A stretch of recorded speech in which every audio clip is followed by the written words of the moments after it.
આજથી ગુજરાતમાં નવું શૈક્ષણિક વર્ષ 2025-26નો પ્રારંભ થયો।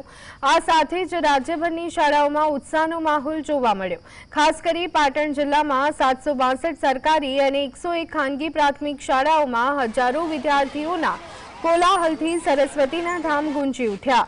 શાળાઓના પરિસરમાં બાળકોની હસી મજાક અને નવા ઉત્સાહનો અનુભવ થયો। નવા શૈક્ષણિક વર્ષની શરૂઆતની સાથે વિદ્યાર્થીઓમાં ખાસ ઉત્સાહ જોવા મળ્યો।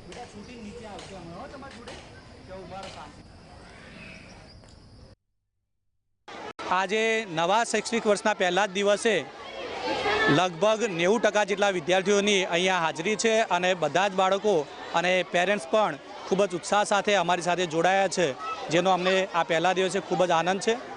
સ્કૂલ પણ બાળકો માટે એ જ રીતે પ્રયત્નશીલ છે। બહુ જ વિશાળ મેદાન છે।